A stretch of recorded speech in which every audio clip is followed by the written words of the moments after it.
kelihatan banget gitu buzzernya Pak Jokowi gitu.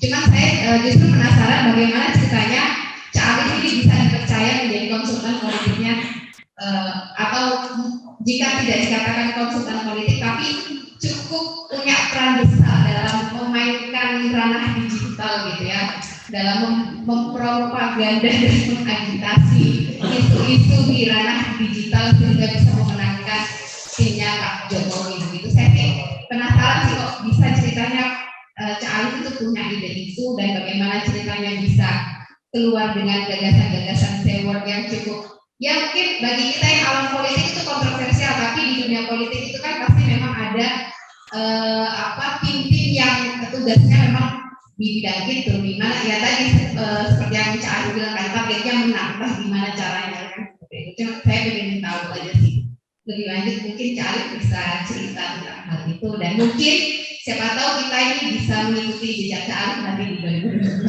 Terima kasih. Kepada Dek Nurulnya. Ya. Assalamualaikum warahmatullahi wabarakatuh. Langsung aja ke pertanyaannya. Terkait dengan political marketing ini, seorang tokoh politik mungkin penting sekali baginya terkait dengan personal branding, gitu ya. Nah, yang ingin saya tanyakan adalah saya pernah bertemu salah satu ketua parpol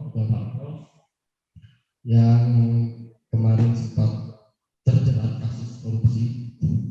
Nah itu beliau pernah bilang gini, katanya kita itu harus bisa menunjukkan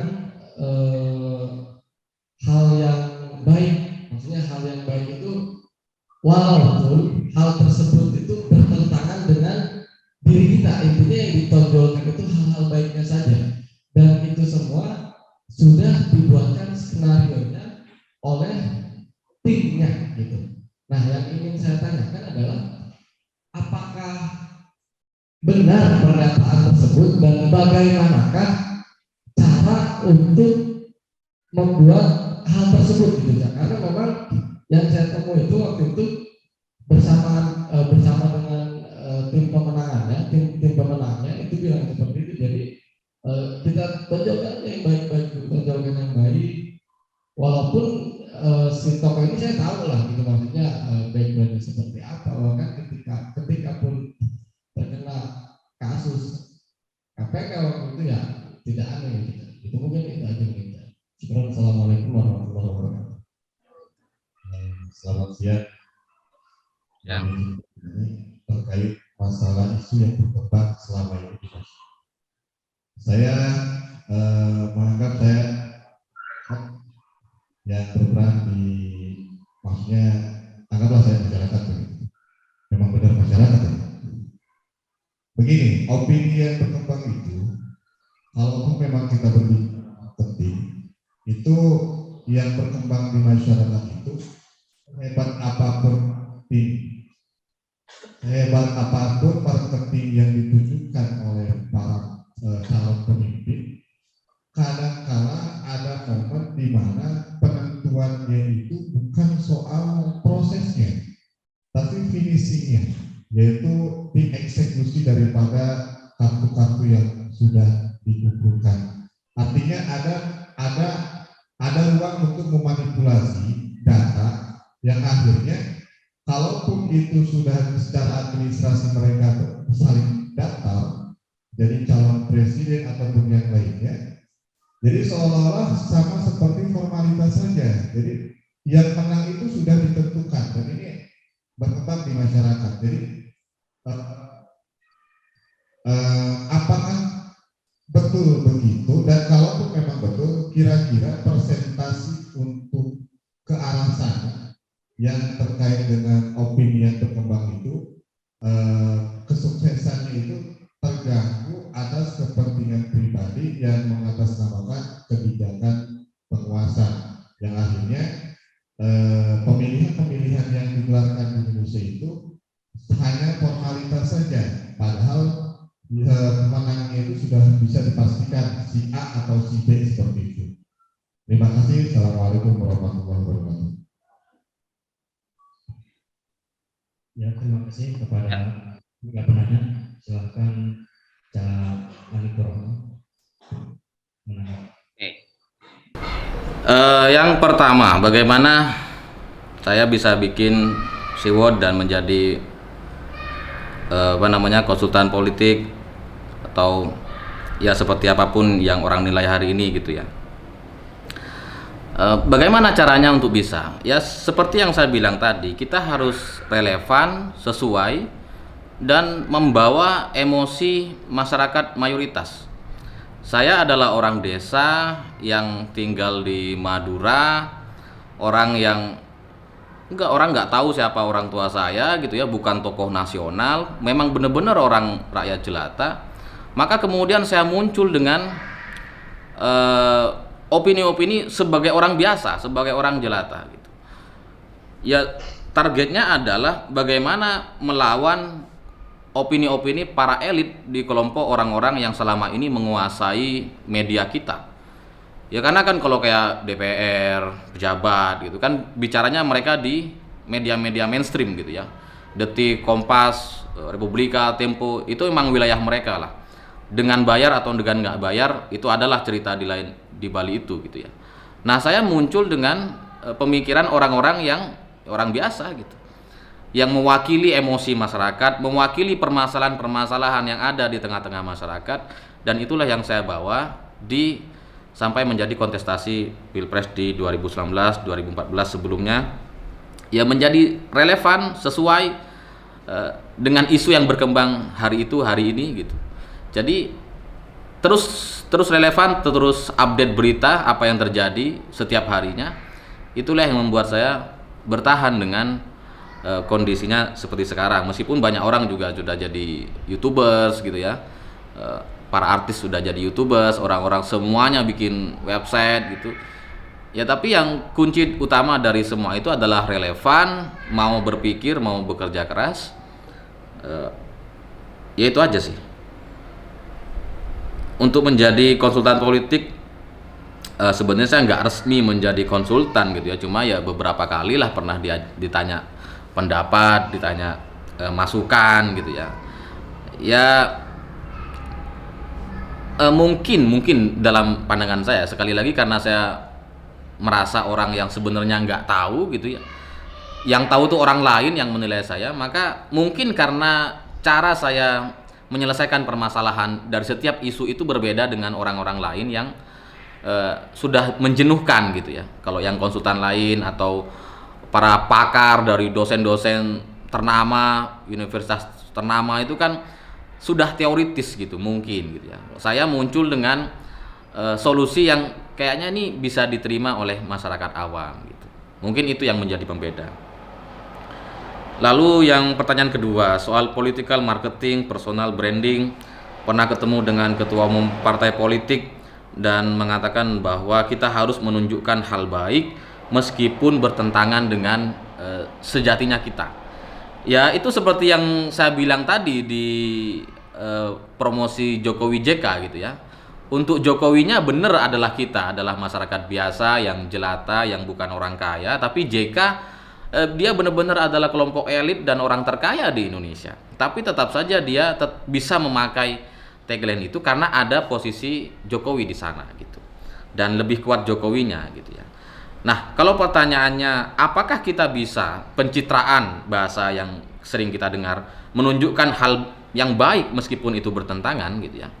Kalau ditanya bisa dan enggaknya pasti bisa. Tapi kalau dilihat secara hasil apakah itu bisa efektif dan menghasilkan goal yang sesuai dengan yang kita harapkan, itu akan sangat-sangat sulit sekali gitu. Saya pernah punya cerita, ini ceritanya Pak Jokowi ketika dulu kampanye tahun 2013.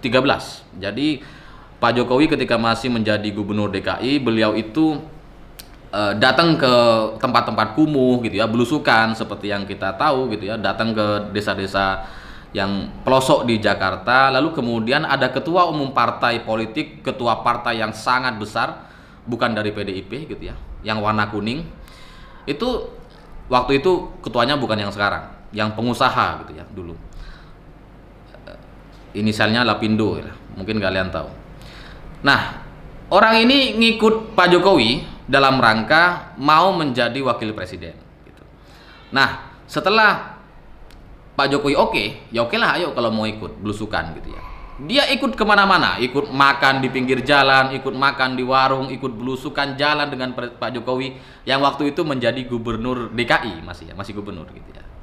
Tapi semua foto yang berhasil direkam sama kameramen pribadinya, nggak ada yang bagus mimik mukanya, semuanya sedih gitu. Mukanya tuh nggak pas gitu, nggak menikmati apa yang sedang dia lakukan. Jadinya apa?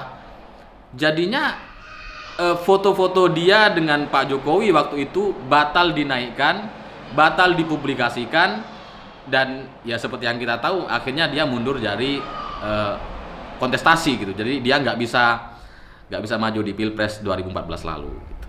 Kalau ditanya bisanya bisa, tapi itu sekali lagi nggak akan efektif, nggak akan efisien, dan itu hanya akan bertahan selama kalian kampanye gitu. Setelah kampanye kalian benar-benar akan berubah menjadi orang yang berbeda sama sekali. Jadi kalau bagi saya, kalau itu ditanya kepada saya, cara strategi untuk memenangkan kontestasi adalah menilai diri sendiri, memahami diri kita sendiri ini di kalangan yang mana dan dengan gaya hidup yang seperti apa.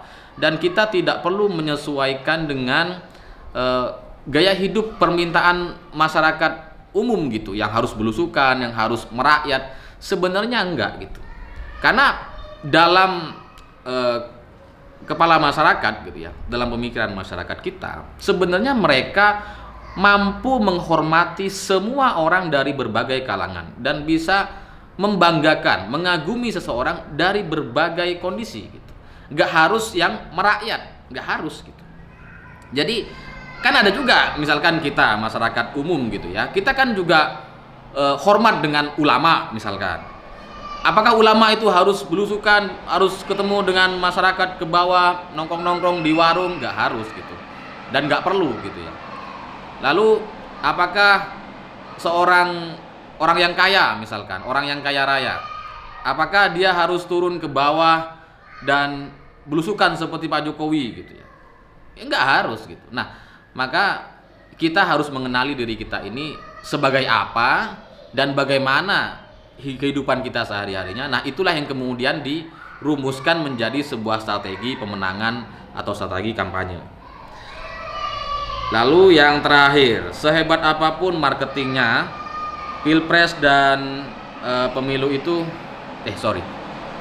ini berisik sekali atau kedengaran suara saya? Oke. Sehebat apapun marketingnya, menang dan kalahnya itu sudah ditentukan. Suara sudah disetting dengan sedemikian rupa, dan perhitungan itu hanya formalitas belaka. Pemilu itu cuma formalitas, cuma sekedar hura-hura, dan sebenarnya yang menang dan yang kalah sudah ditentukan. Ini pertanyaan yang menurut saya, ini kan opini gitu ya, opini yang berkembang di masyarakat, dan ini kalau saya lihat sesuai dengan narasi yang dibangun di Pilpres 2014 dan 2019, di mana dalam 2 pemilu terakhir kita menghasilkan 2 lembaga survei yang memenangkan calon presiden berbeda. Jadi ada yang menangkan Prabowo, ada yang memenangkan Pak Jokowi. Tahun 2014 dan 2019 itu sama saja gitu, selalu terjadi kayak gitu. Nah, kalau itu yang berkembang di masyarakat, nggak salah. Kenapa? Karena memang itulah yang dibangun oleh kelompok Prabowo dan Prabowo Hatta atau Prabowo Sandiaga Uno waktu itu gitu ya, tahun 2014-2019. Nah, yang berkembang di kalangan masyarakat itu adalah opini yang terbangun dari para elitnya. Karena ada elit yang bilang ada kecurangan, maka sebagian orang menjadi percaya dengan itu.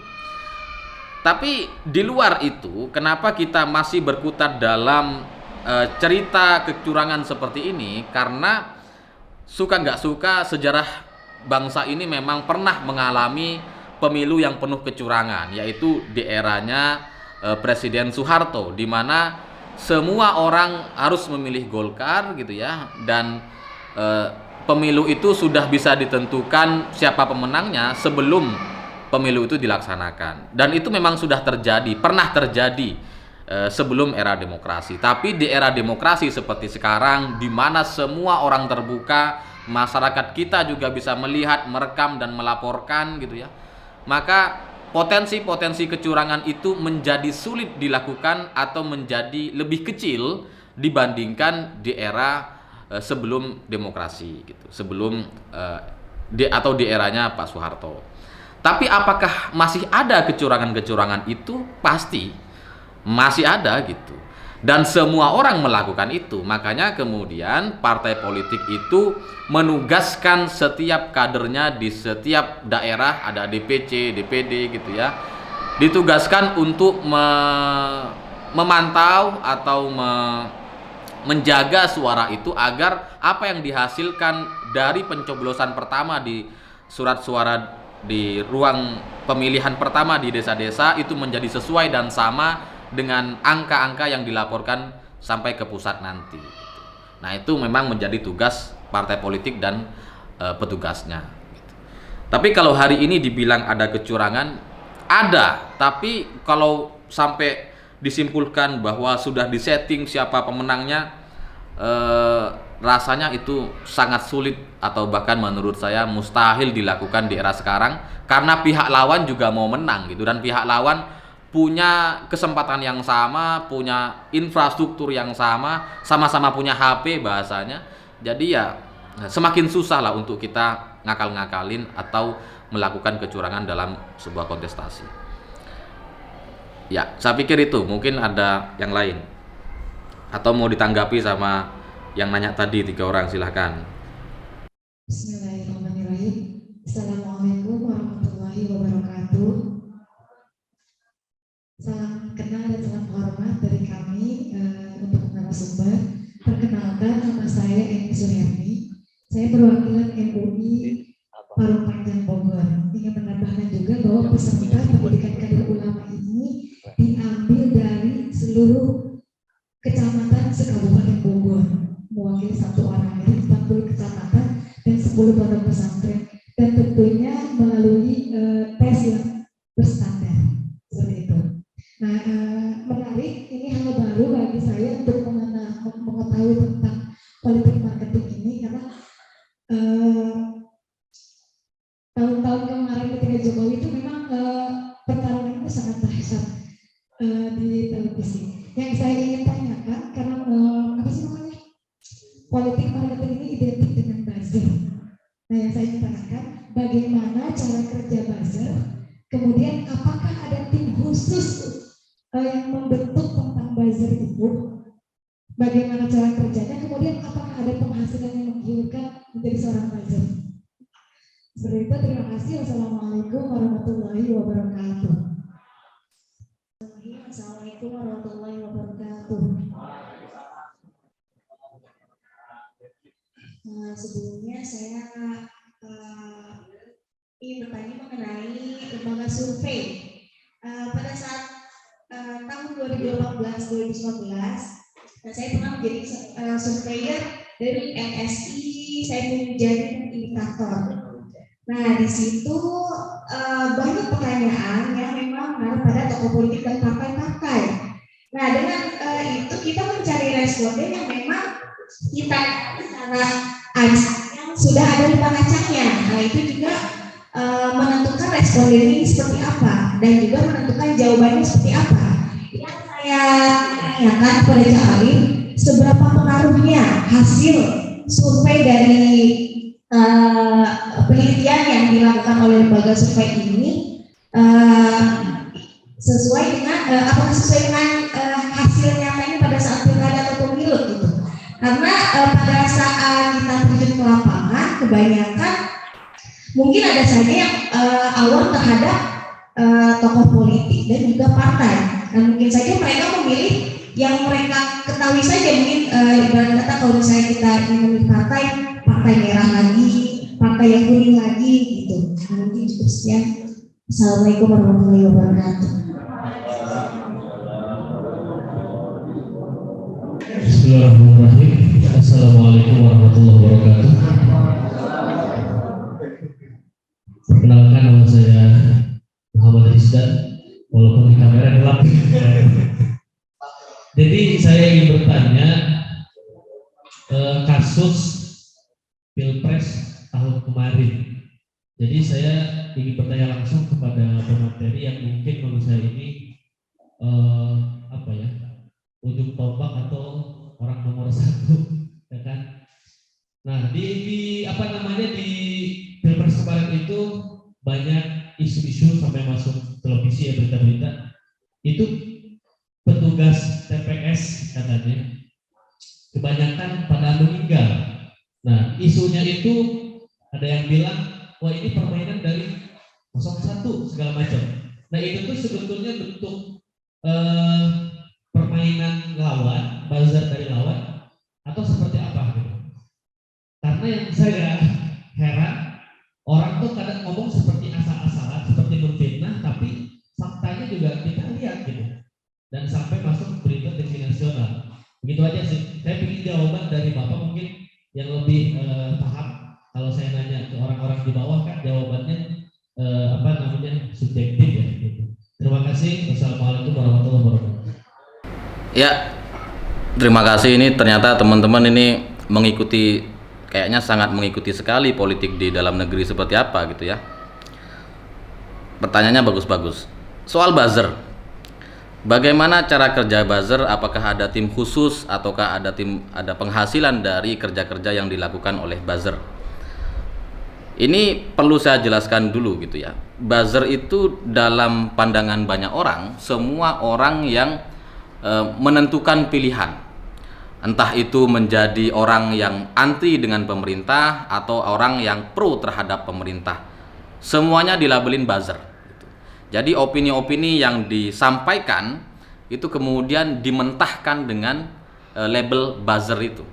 Dalam strategi komunikasi politik itu memang yang paling canggih dan paling terbukti bisa dilakukan untuk mementahkan opini yang disampaikan. Jadi ini adalah satu strategi, pelabelan-pelabelan seperti ini adalah satu strategi untuk membenarkan dan menyalahkan satu opini tanpa perlu kita mengeluarkan opini bantahan orang lain.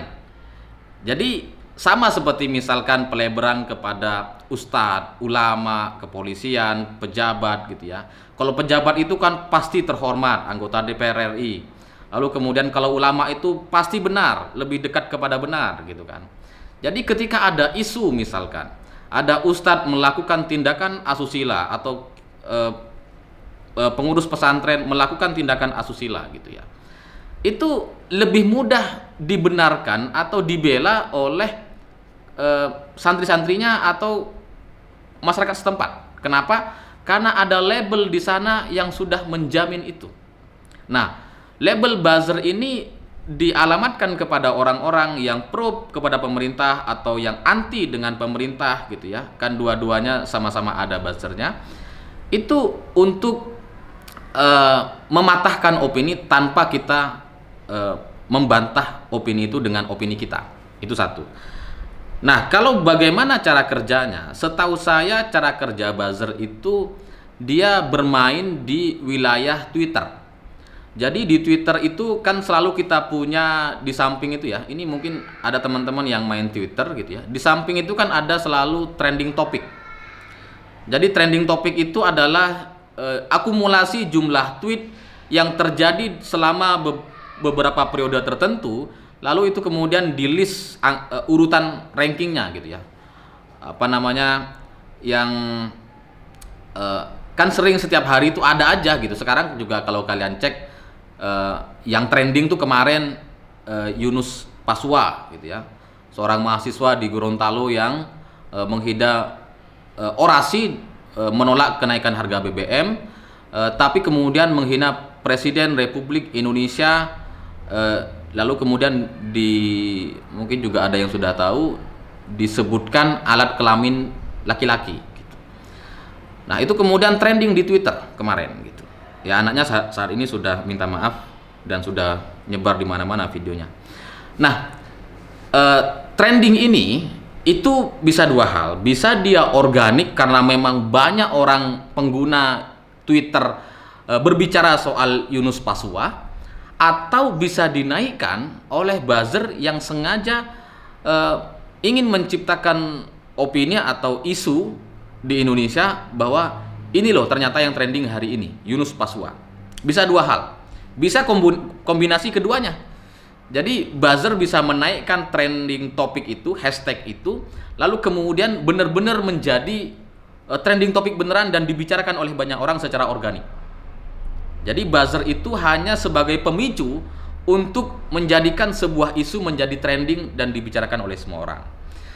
Nah, kalau misalkan ada trending topik hashtag tertentu yang jumlah tweetnya sangat-sangat besar, itu kan sebenarnya bisa kita cek tuh. Kita klik hashtag itu gitu ya, dan kemudian kita bisa scroll ke bawah ngelihat bagaimana kombinasi kalimat-kalimat yang ada di sana. Kalau seragam, bahasanya seragam gitu ya, meskipun disampaikan oleh banyak akun berbeda, tapi bahasanya seragam. Misalkan Budi beli jeruk manis gitu ya di Bogor, lalu yang trending Bogor gitu kan. Kalau kombinasinya semuanya sama gitu ya, dari awal sampai akhir itu sama, itulah buzzer.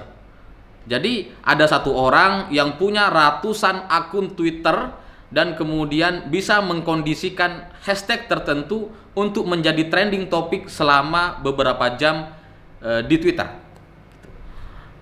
Nah, cara kerjanya bagaimana? Ya dengan cara mereka mengumpulkan jumlah akun sebanyak-banyaknya. Satu orang itu bisa pegang 3.000, 5.000 gitu ya. Ya kalau ada 10 orang berarti 50.000. Ya cara kerjanya semuanya memainkan hashtag tertentu yang sudah ditentukan oleh tim atau kepalanya gitu. Jadi setahu saya buzzer itu ya seperti ini. Dia memicu suatu isu dan kemudian benar-benar menjadi isu nasional. Dan apakah buzzer ini ada penghasilannya? Setahu saya ada. Dan saya tahun 2017 saya pernah berkomunikasi, bekerja sama dengan tim mereka ini gitu ya, yang tim buzzer yang punya akun Twitter, satu kali tweet dia bisa sampai 30-40 ribu dalam 1 menit. Dia bisa memunculkan kalimat yang sama dan otomatis hashtag yang ditentukan itu menjadi trending topik gitu ya. Ada penghasilannya, ada. Karena itu adalah bagian dari iklan atau strategi pemasaran seseorang, entah itu politik atau organisasi tertentu atau bahkan produk tertentu. Itu bisa dilakukan.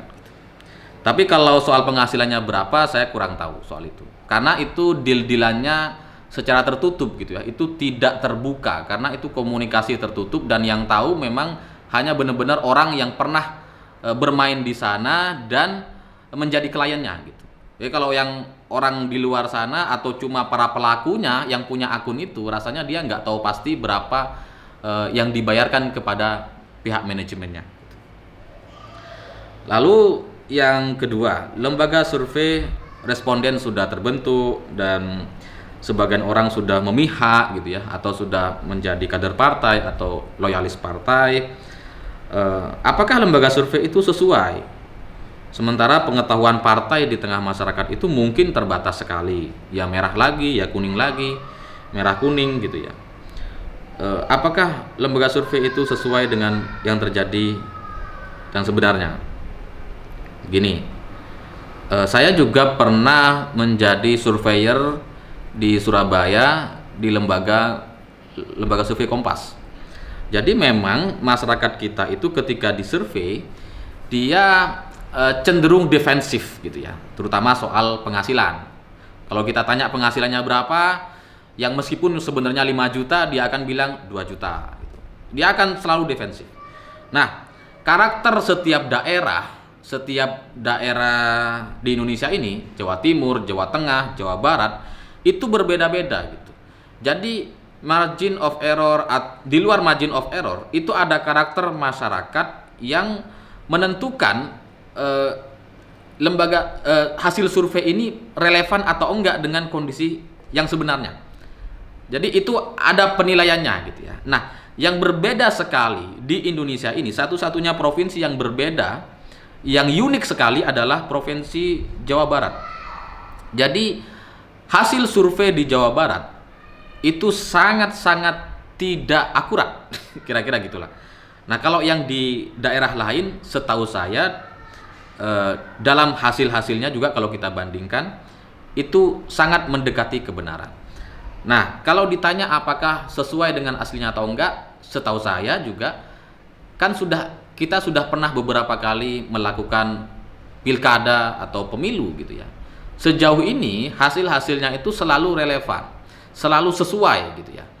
Tapi sekali lagi kalau kita lihat dari sisi daerah, ada daerah yang berbeda, yaitu adalah Jawa Barat. Dari sisi partai politik yang agak berbeda adalah PKS, karena cenderung para pemilihnya itu ya karena basisnya memang di Jawa Barat juga gitu ya, cenderung para pemilihnya itu defensif. Dia tidak menyebutkan pilihannya yang sebenarnya. Maka kemudian itulah yang membuat hasil survei dari PKS itu selalu lebih rendah dibandingkan yang aslinya atau hasil nyatanya di pemilu yang sebenarnya. Jadi secara keseluruhan sesuai, tapi ada syarat-syarat tertentu. Di beberapa partai politik, di beberapa daerah itu menjadi kurang sesuai gitu. Tapi secara keseluruhan sesuai. Kalau soal pengetahuan partai politik di kalangan masyarakat, ya itu kan gini, itu ibarat produk gitu ya, ibarat merek. Jadi merek yang lebih dulu muncul itu cenderung lebih cepat, lebih banyak diketahui oleh masyarakat dibandingkan yang baru.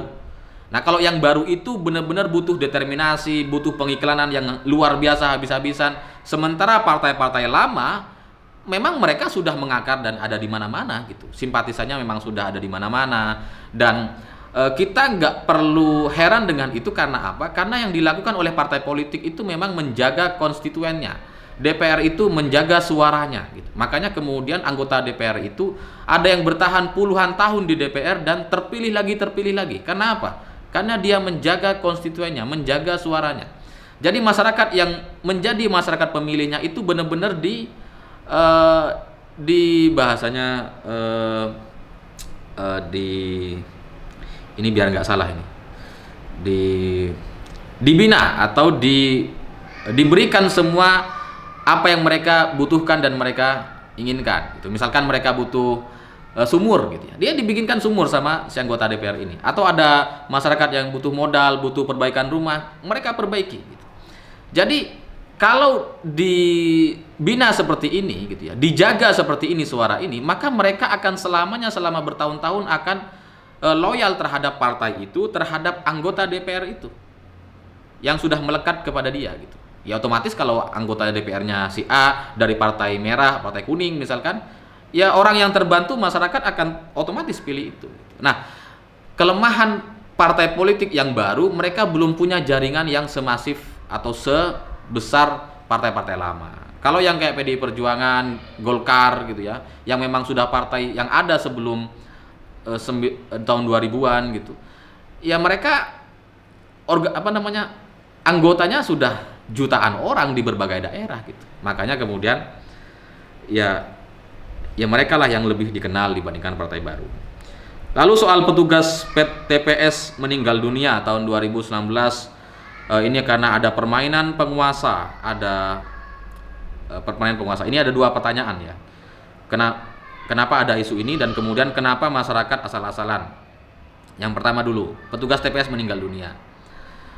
Berita ini benar gitu ya, ada petugas TPS meninggal dunia. Dan kalau kita lihat sebenarnya kenapa menjadi isu yang luar biasa tahun 2019, karena memang pemilunya serentak, DPR Pilpres barengan gitu, dan itu menjadi pengalaman pertama kita yang melaksanakan pemilu secara bersama-sama dari DPR dan Pilpres. Tahun sebelumnya itu kita melakukan pemilu itu DPR dulu, kita pilih dulu, lalu kemudian setelah dapat suara baru kita tentukan presidennya, calon presidennya gitu kan.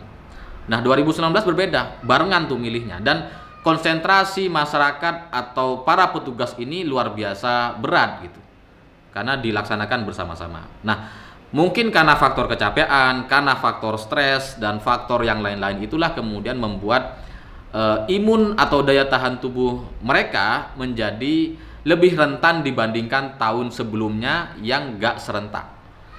Nah, kalau soal orang meninggal dunia gitu ya, ini juga mungkin ada hubungannya sama corona gitu ya. Banyak orang juga kaget gitu ya, kalau ada corona sehari meninggal 1000 orang, sehari meninggal 300 orang, orang tiba-tiba takut semuanya, wah banyak orang meninggal gitu ya. Corona itu menjadi menakutkan, kenapa? Karena dikumpulkan di satu tempat pemakamannya itu jadi lebih banyak gitu. Seandainya dibiarkan menyebar seperti biasa pemakamannya, ya kayak nggak ada apa-apa, kayak biasa aja gitu ya. Nah, di TPS pemilu juga sama tahun 2019 gitu.